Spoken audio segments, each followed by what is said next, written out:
नमस्कार, आप देख रहे हैं न्यूज स्टेट और मैं हूं आपके साथ प्रीति भारद्वाज। जब अंधकार हार मानता है और हर दीपक एक व्रत बन जाता है, तब समझिए अयोध्या जग चुकी है दीपोत्सव के जश्न में।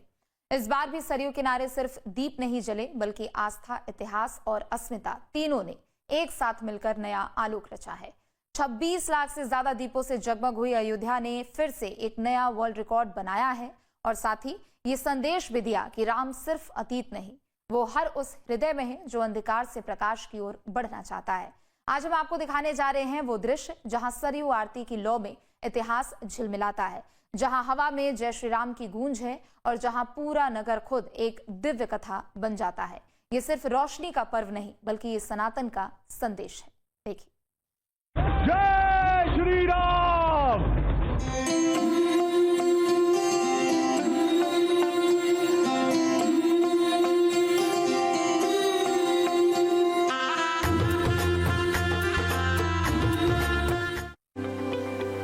ओम श्री रामाय नमः।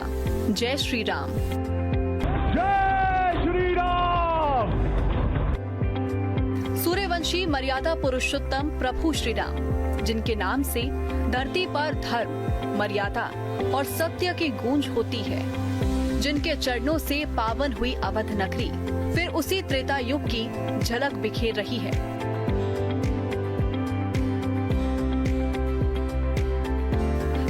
वर्षों के संघर्ष, तप और त्याग और बलिदान के बाद 22 जनवरी 2024 को जब रामलला अपने भव्य मंदिर में विराजमान हुए, तब जैसे अयोध्या ने फिर से सांस ली। अति निर्मल नीराज बाजे रे बधैया।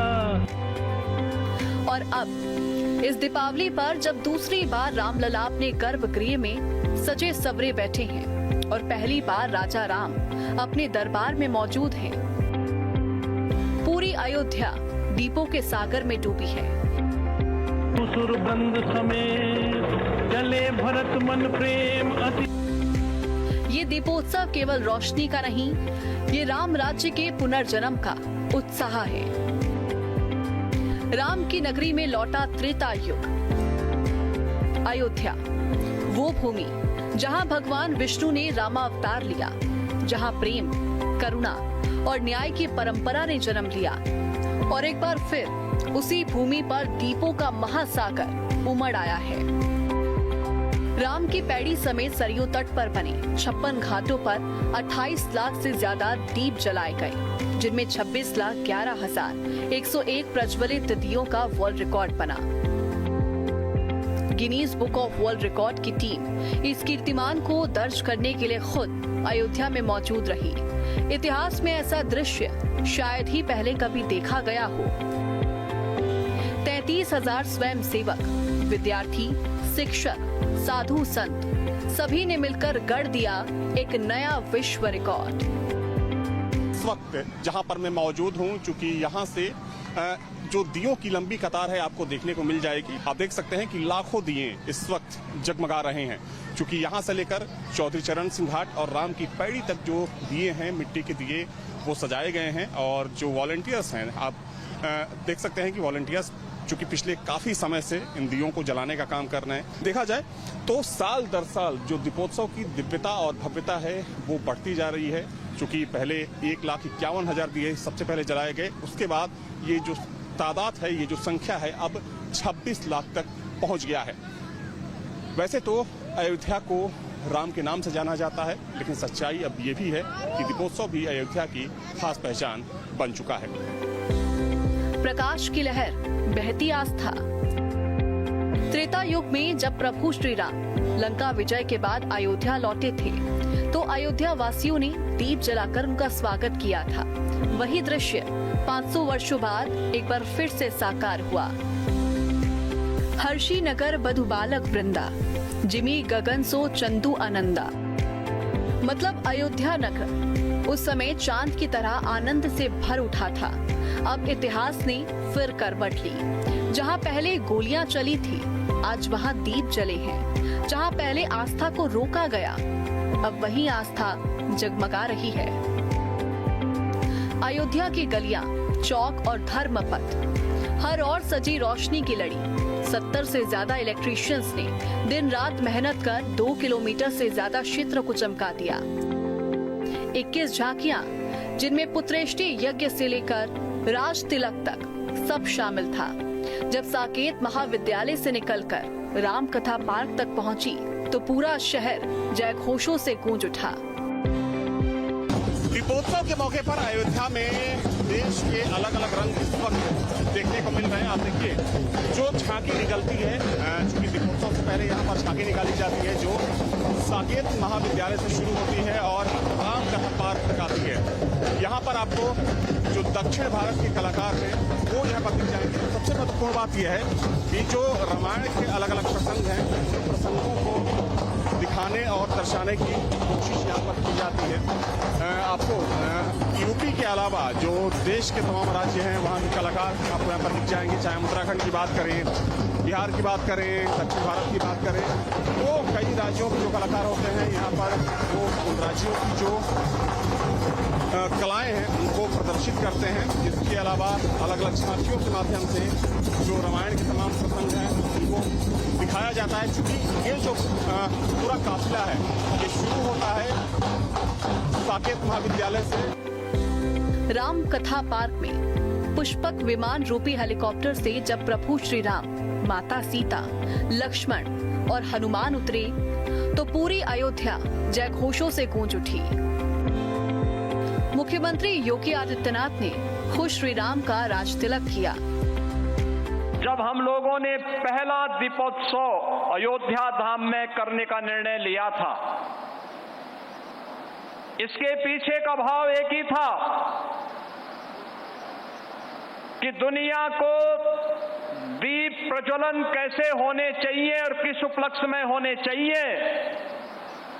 हजारों वर्ष पहले दुनिया जब अंधकार में जी रही थी, तब अयोध्या ने अपने भगवान के, अपने आराध्य के और अपनी आस्था के आगमन को, उनके अभिनंदन के लिए जो दीप प्रज्वलित किए थे वही दीपोत्सव और दीपावली के रूप में सनातन धर्म का एक महापर्व बन गया था। और उसी दीपोत्सव के कार्यक्रम को जब जीवंत बनाए रखने के लिए हम लोगों ने फिर से उस अभियान को आगे बढ़ाने का निर्णय लिया था, तो 2017 में हमें यहां पर दीप प्रज्वलित करने के लिए पर्याप्त मात्रा में दीप नहीं प्राप्त हुए थे। मुश्किल से 25,000 दीप ही अयोध्या धाम में हमें मिल पाए थे मिट्टी के। हमने यहां के प्रजापति समुदाय और कुम्हार समुदाय के लोगों का आह्वान किया, 51,000 बन पाए। बाकी दीप कहां से आएंगे, इसके लिए हमने प्रदेश भर से इकट्ठे किए थे, तब जाकर के 1,71,000 दीप जल पाए थे।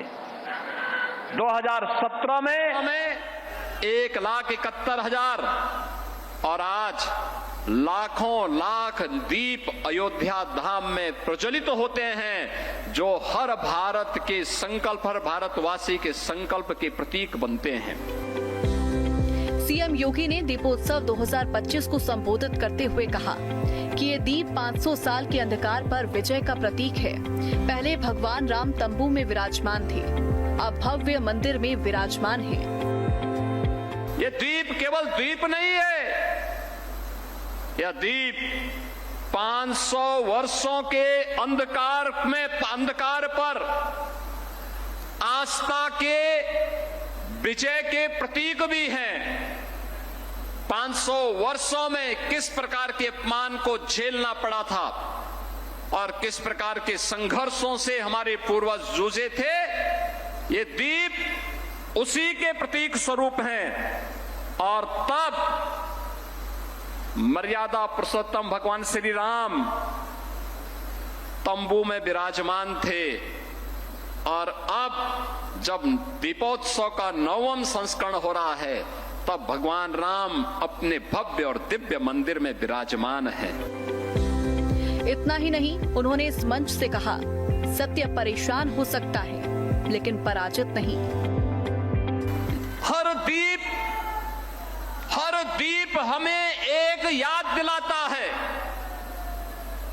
सत्य परेशान हो सकता है, पराजित नहीं हो सकता। सत्य की नियति होती है विजयी होने की, और विजयी होने की उस नियति के साथ सनातन धर्म 500 वर्षों तक लगातार संघर्ष करता रहा, और उस संघर्ष की परिणति है आज अयोध्या में उन संकल्पों की परिणति स्वरूप अयोध्या में भव्य और दिव्य मंदिर का निर्माण।